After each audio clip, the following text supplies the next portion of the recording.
광주 가톨릭 평화방송 향기로운 오후 주님과 함께 잘 청취하고 있습니다. 사랑합니다. 최고입니다. 감사합니다. 앞으로도 늘 애청할게요. 여러분은 지금 향기로운 오후 주님과 함께를 함께하고 계십니다. 방송 잘 듣겠습니다. 응원합니다. 하나, 둘, 셋. 파이팅! 우리는 하느님께 바치는 그리스도의 향기니까요.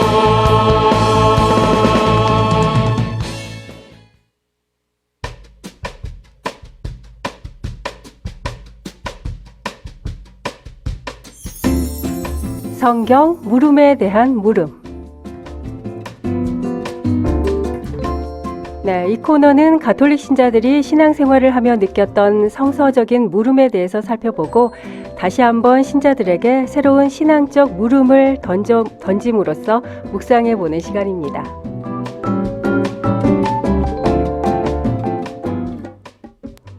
네, 성경 물음에 대한 물음 최종훈 신부님과 함께합니다. 어서 오세요. 안녕하세요, 최정훈 토마스 신부입니다. 네, 반갑습니다. 네, 오랜만에 뵙겠습니다. 네. 네. 성주가 성삼일 지금 보내고 있는데 어떻게 보내고 계시나요? 네, 제가 화요일까지 중국에 있다가 이제 중국에서 와서 이제 어제 성인 축성 미사하고 어제 주님 만찬 미사하고 오늘 오전에 저희 성지에서는 저희 성지가 가지고 있는 보물이 십자가 보목이잖아요. 네. 그 보목을 현시하고 경배하고 조배하는 예식을 오늘 하루 종일 갔습니다. 그래서 오전에 저는 그 현시하는 이제 제대 밑에 이렇게 보관되어 있었던 보목을 빼가지고 전체 신자들에게 보여드리는 현시를 오전에 전례했고 5시까지 지금 할 계획입니다. 그다음에 오늘 저녁에 이제 산정동 성당에서 있는 주님 순환 예식하고 내일 파스카 성야 미사,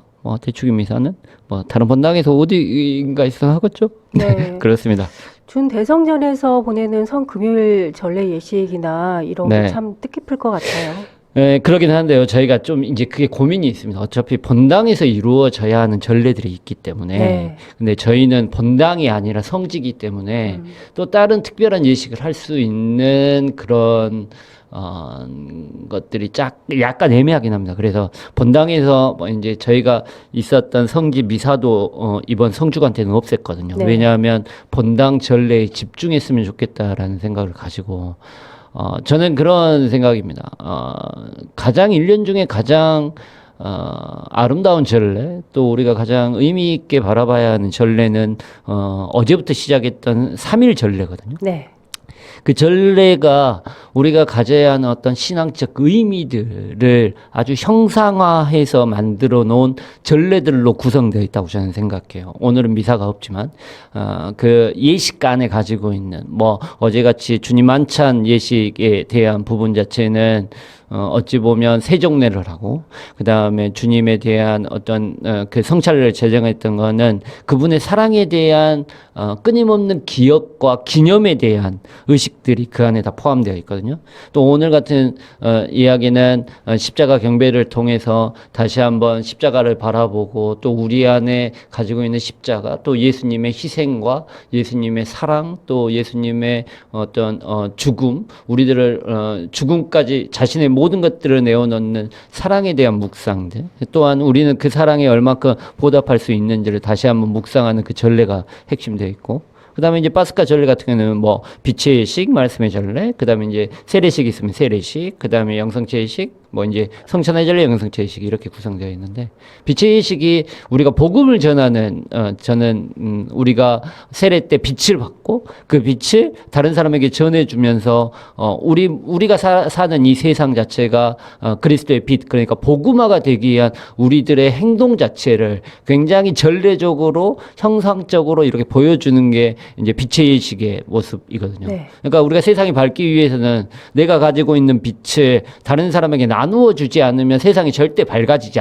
않는다는 어떤 상징적이고 형상적인 의미 자체를 굉장히 전례적으로 표현하고 있다는 거죠. 그래서 저는 우리가 그리스도 사람들이 이제 부활 성염이사를 제외하고서는 오늘 전례나 어제 전례나 어떻게 보면 그냥 다 공고사항이잖아요. 네네. 근데 저는 이거는 바뀌어야 된다고 생각해요. 의무사항으로. 네. 그러니까 의무축일로 아니면 의무적으로 이 전례는 저는 반드시 우리 그리스도 신자들이 이 전례는 반드시 참석해야 된다는 게 제 지론입니다. 네. 이제 주교님께서는 뭐 반대하실 수는 있겠지만 그래서 저는 청취자분들도 꼭 이 성삼위 전례는 시간을 꼭 내셔서라도 본당에 있는 전례에 가져가 좀 집중해 보셨으면 좋겠다는 생각입니다. 네, 많은 본당에서 저녁에 전례를 그렇죠. 하니까요. 저녁에 네. 네, 많은 분들이 하니까. 네, 파스카 성삼일 전례 많은 분들 또 참여하시면 좋겠습니다. 네. 지난주에 중국 다녀오셨다고 말씀하셨는데 잘 다녀오셨어요? 네, 중국 갔다 오면서 이런 저런 걸 진짜 많이 느꼈습니다. 그러니까 중국의 한 주교자 이제 거기 소주에 이제 네. 수저우라고 발음을 하던데 소주 우리 말로는 소주죠. 소주 한인 성당에 다녔는데 원래 기존에 있었던 한인 본당의 본당 시모님인데 쫓겨나가지고 거기 있는 본당에서 주교자 본당으로 가서 거기 옆에 있는 조그만 경당에서 주일 미사를 하시더라고요. 네. 그리고 이제 저희 레지오 마리에 전단원 교육이 있어서 이제 갔다 왔는데 평일 미사가 없어요. 하고 싶어도 못 합니다. 네. 중국 공안에 의해서 하지 말라고 해서 감시가 예. 좀 있어서 그 다음에 이제 전단원 교육하면서 아치에스 행사를 같이 했는데 아치에스 행사를 하려면 이제 성체 강복이 있으면 좋아요. 그래서 성체 강복을 하려면 성체를 거동해야 되잖아요. 네. 그것도 공안에 못하게 합니다. 네.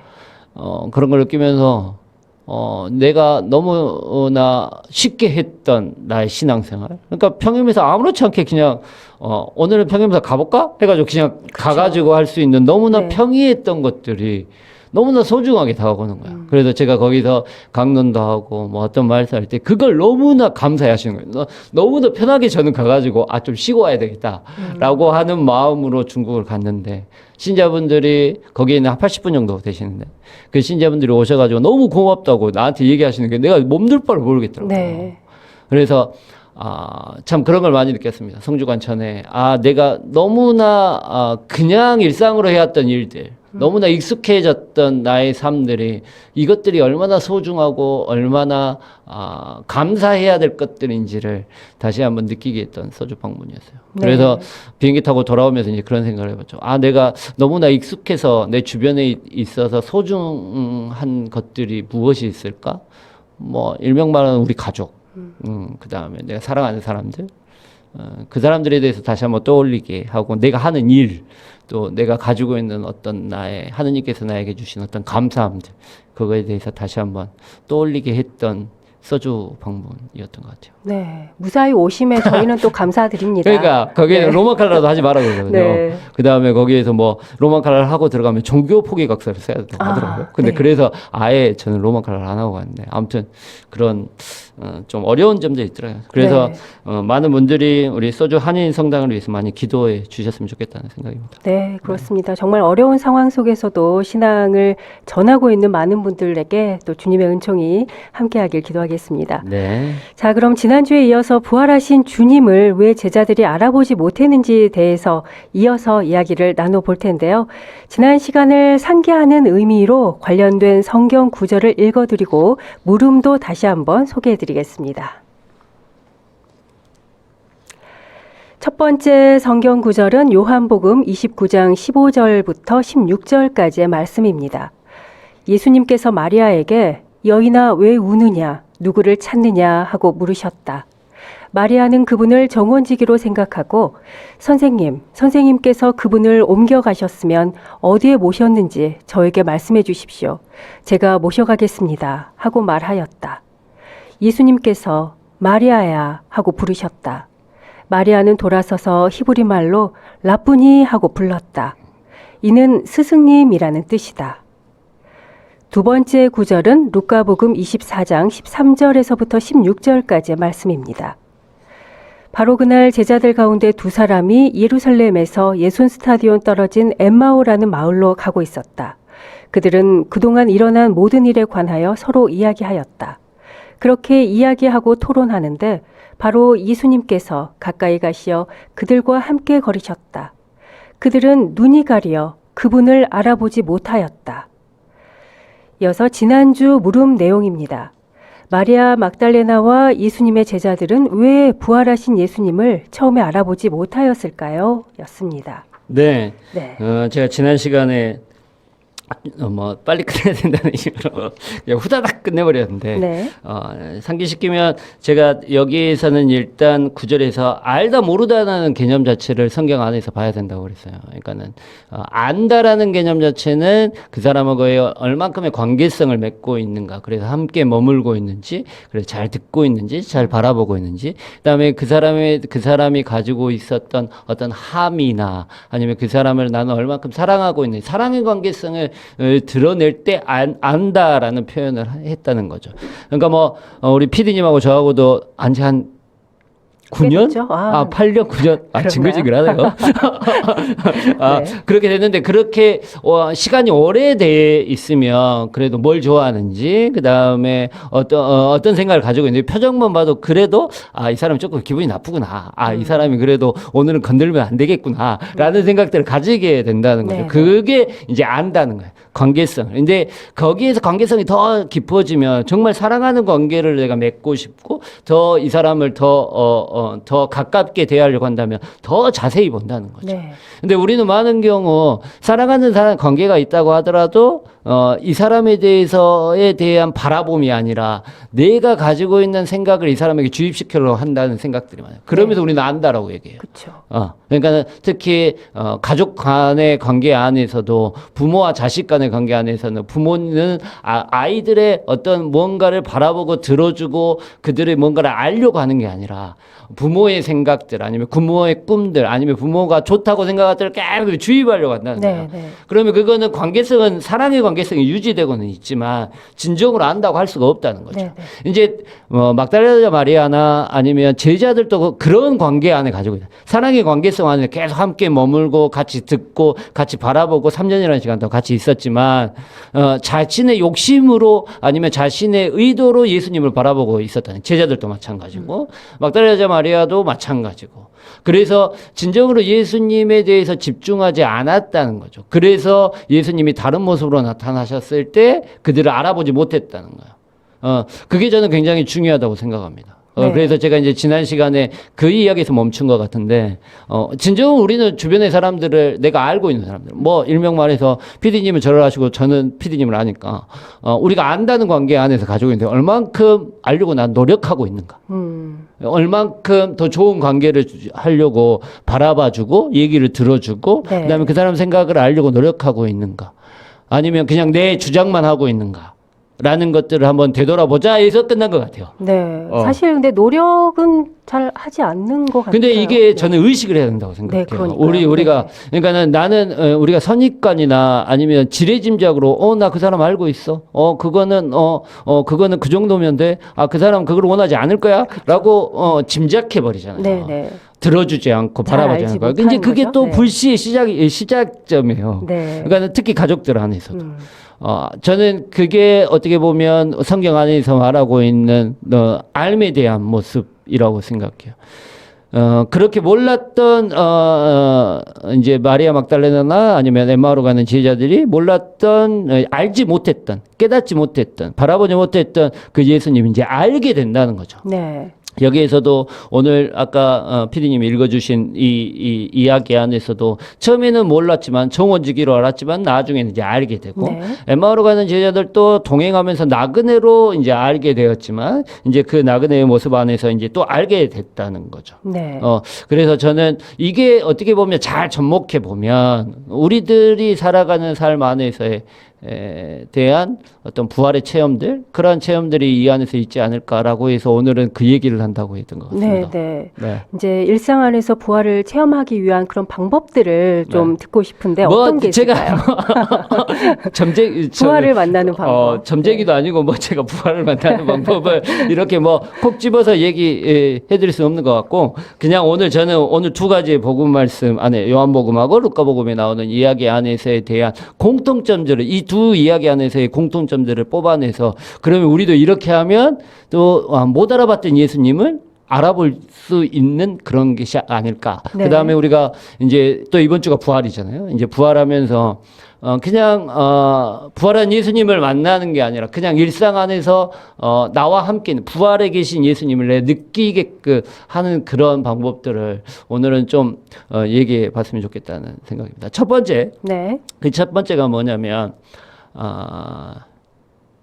마리아 막달레나 같은 경우가 이제 무덤을 찾아갔을 때 이제 처음은 무덤이라는 것이고 무덤을 찾아갔는데 처음에 어떤 청년이 한 명 있어요. 그 청년을 어떻게 알아보냐면 동산지기로 네, 알아봅니다. 또 엠마오로 가는 제자들도 길을 이제 자기들이 엠마오로 가려고 집으로 돌아가고 있는 예루살렘에서 엠마오로 가고 있는 그 길에서 만났던 사람 와가지고 그냥 얘기해주고 있는 사람이 뭐냐면 청년이에요. 청년. 네. 어떤 나그네죠. 길을 떠나고 있는 나그네죠. 근데 잘 보시면 마리아 막달레나가 찾아갔던 건 무덤이에요. 근데 그 무덤에 아무도 안 왔어요. 네. 유일하게 막달레나 마리아만 찾아갔죠. 찾아갔죠. 네. 왜 아무도 안 왔을까요? 죽은 줄 알고 가봤자. 그렇죠. 가봤자 죽은 줄 알고. 그리고 거기에는 병사가 지키고 있었어요. 네. 어떻게 보면 여기는 동산지기라고 표현되어 있는데 동산지기가 아니면 거기를 예수님의 시신을 빼갈까 말까 그걸 지켜보고 감시하고 있었던 사람이라고 표현할 수도 있어요. 아. 그렇잖아요. 네네. 뭐 무덤을 누가 지키고 있겠습니다. 하지만 예수라는 사람이 죽었기 때문에 네네.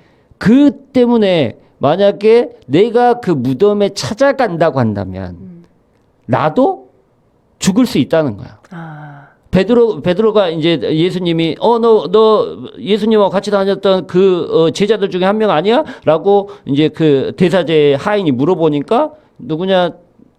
베드로는 나 아니요라고 얘기했던 것도 어떻게 보면 자기가 같이 다녔다고 하면 잡혀서 이제 잡혀서 붙잡힐 거니까. 네네.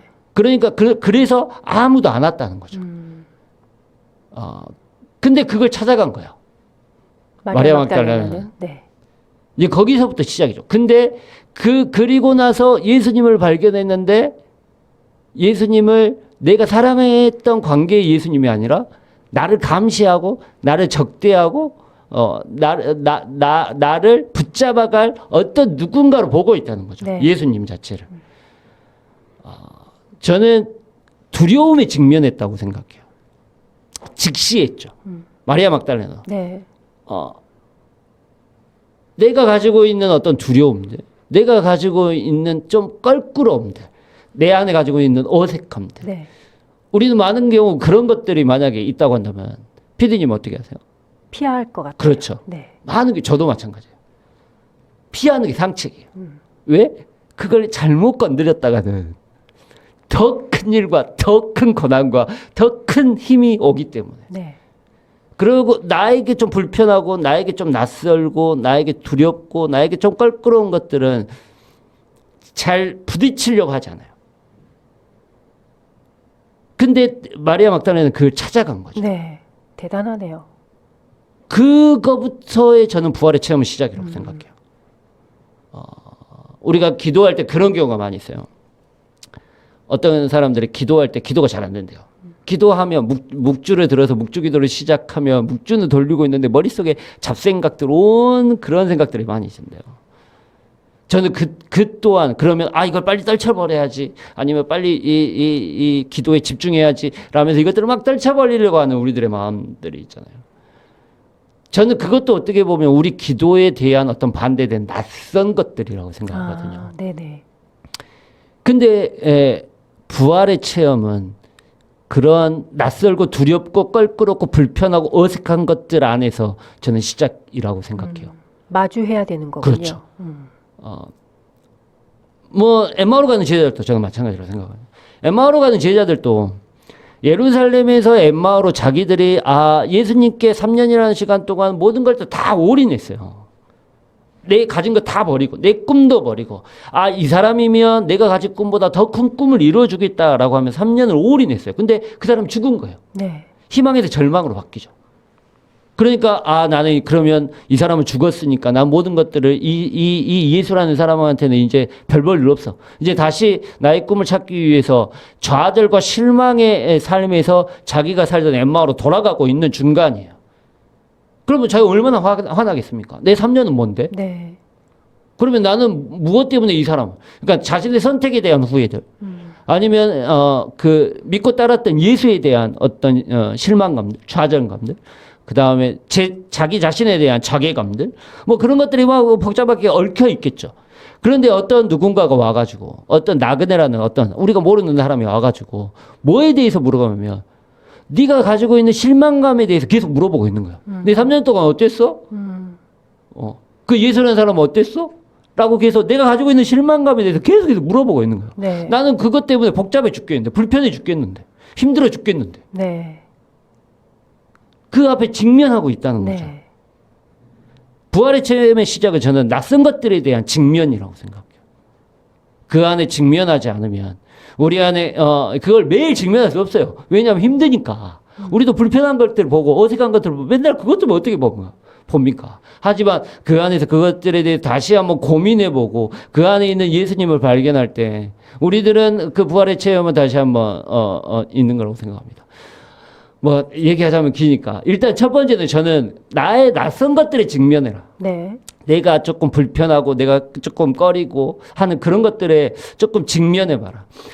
그러면 그 안에 있는 또 다른 무언가가 우리에게는 보일 것이다. 내가 항상 얘기하는 거지만 뭔가를 사랑하는 사람들 아니면 누군가를 사랑하는 그 마음을 얻기 위해서는 언제나 반대편에는 뭐가 있냐면 고통이 있다는 거예요. 네. 그러잖아요. 마음 편한 사랑만 있지는 않다고 저는 생각해요. 사랑하면 뭐 누군가를 사랑하게 되면 배고파지고 헌신해야 되고 나누어야 되고 내려놓아야 되고 그다음에 내 걸 비워야 되는 어떤 그런 고통이 따른다는 거죠. 그러면 우리가 먼저 사랑을 보는 게 아니라 고통을 먼저 보자는 거예요. 그러면 그 뒤에 분명히 뭐가 있다? 사랑과 부활에 대한 의미가 있지 않을까라는 생각입니다. 네. 여기는 이제 한 단계 더 나가면 고통만 계속 직면하면 안 되니까 그러면 직면할 때 우리가 뭐 해야 될 것인가라는 거예요. 마리아 막달라 여자가 모름에서 알므로 넘어가는 그 순간 자체가 언제냐면 당시 누구를 찾느냐? 이제 예수님이 물어볼 때 내 스승님을 어디다 모셔가는지 모르겠습니다. 내 주님을 어디다 모셔가는지 모르겠어요. 그러니까는 그때 예수님께서 마리아야라 하고 네. 부르시는 장면이 있어요. 네. 그러니까 라푸니라고 얘기해요. 그 다음에 이제 나중에 예루살렘에 있는 제자들한테 가가지고 제가 주님을 배웠습니다라고 표현을 해요. 네. 그러면 모름에서 알므로 넘어가는 그 순간 자체가 마리아야라고 부르는 그 순간이에요. 네. 저는 이 순간이 언제냐면 단순히 마리아라고 이름을 불러서 그랬을까? 저는 아니라고 생각하거든요. 예수님이 살아계실 때 예수님을 마리아 막달레나를 그렇게 부르셨다는 거죠. 매번. 네. 마리아야 하고 매번 그렇게 부르신 거예요. 그러니까 그 부르심에 내 스스로가 기억하고 있었다는 거예요. 예수님과의 삶들을. 나는 지금 두렵고 힘들고 좀 껄끄럽고 낯설지만 내 안에는 예수님에 대한 기억들 아니면 예수님에 대한 그리움들이 내 안에 있다는 거예요. 그것들을 다시 한번 상기시키는 거죠. 엠마오로 가는 제자들도 마찬가지라고 생각해요. 엠마오로 가는 제자들도 예수님을 알아보는 순간 계속 못 알아봐요. 그래서 엠마오로 도착했을 때 우리 함께 머물러 주십시오라고 얘기했어요. 근데 그 엠마오로 가는 제자 예수님 알아보는 그 순간은 언제냐면 빵을 떼어 주실 때요. 네. 잔을 나누어 주실 때요. 그때가 언제냐면 제자들이 가장 예수님의 사랑을 가장 크게 느꼈대요. 어제 했던 것처럼 우리의 발을 씻어 주시고 스스로 종이 되어 주시고 그다음에 자신의 모든 것들을 내어 주시고 받아 먹어라. 그다음에 나를 기억해라. 나를 잊지 마라라고 계속해서 얘기했던 그때예요. 예수님의 사랑을 가장 강하게 느꼈던 때 제자들에게. 그때 이제 예수를 알아본다는 거죠. 두 번째, 우리가 낯섦 안에 직면하고 있으면서도 그 직면한 것들을 더 그 안에 부활을 체험하기 위해서는 반드시 저는 기억해야 된다고 생각합니다. 네. 내가 예수님의 느꼈던 어떤 사랑들, 또 예수님과 함께했던 지난 시간의 과거들, 예수님께서 나에게 해주셨던 어떤 일들, 아니면 예수님께 받았던 나의 사랑과 은총들, 그것들을 기억하는 순간 그 안에서도 그 예전에 예수님께서 우리에게 해주셨던 그 사랑의 모습들이 그 낯섦과 불편함과 그 두려움 안에 분명히 있다는 거야. 그렇게 되면 그 두려움과 사랑은 예수님께서 어떤 모습으로 우리에게 다가오시는지, 또 어떻게 우리에게 얘기를 하고 계시는지, 또 어떤 모습으로 우리를 사랑하고 계시는지를 직접 표현할 수 있다는 거죠. 그래서 저는 오늘 제가 뭐 이게 정답은 아닐 수 있지만 오늘 복음 말씀 안에서에 대한 이야기를 통해 저는 우리 삶 안에서의 부활을 체험하기 위해서는 저는 두 가지에 대해서 명심하셨으면 좋겠어요. 첫째는 우리 안에 가지고 있는 낯섦에 대해서 한번 바라보자. 두렵고 껄끄럽고 불편하고 어색한 것들. 그다음에 내가 지금 가장 고민되고 있는 것들.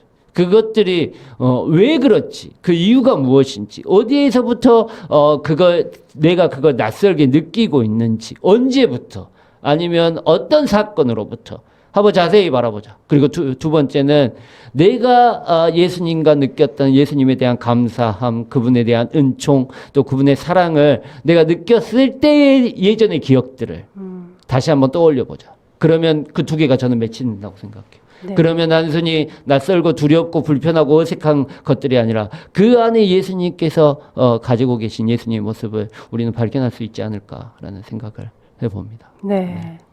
낯설고 피하고 싶은 그런 상황들, 그런 순간들을 피하지 말고 직면해라. 네. 네. 그리고 그 안에서 주님께서 우리에게 보여주셨던 감사와 사랑을 찾아보자. 네. 그러면 우리가 부활의 삶을 체험할 수 있을 것이다. 네, 저는 믿습니다. 네.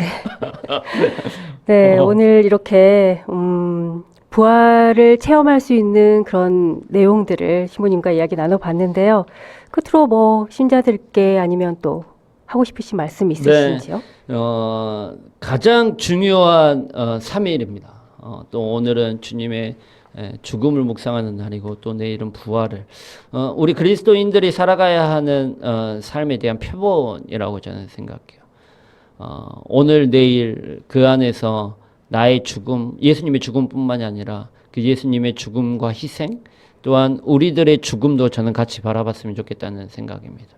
우리들이 그냥 단순히 내가 힘들어서 죽는 게 아니라 나는 얼마나 사랑하고 있을까라 먼저 생각해 보시면 우리는 그 사랑 안에 충분히 자신을 희생하고 자신을 내어놓고 자신을 죽어가고 있거든요.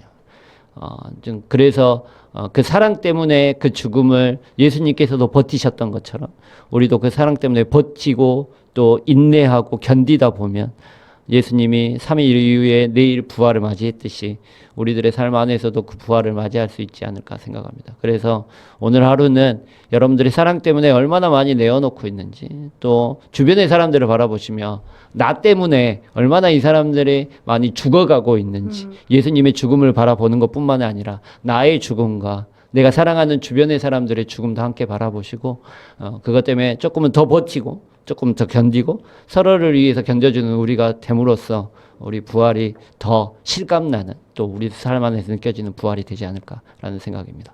다시 한번 오늘 죽음을 묵상하지만 내일 미리 부활 축하드리고 이번 부활절은 여러분들의 삶 안에서 부활이 느껴지는, 또 예수님과 함께 걸어가는, 또 제가 주님을 배웠습니다라고 자신 있게 얘기할 수 있는 그런 부활 맞이하셨으면 좋겠습니다. 다시 한번 부활 축하드립니다. 네, 거룩한 성3일 보내시고요. 또 기쁜 부활 맞이하시길 기도하겠습니다. 신부님 오늘 좋은 말씀 감사합니다. 네, 감사합니다.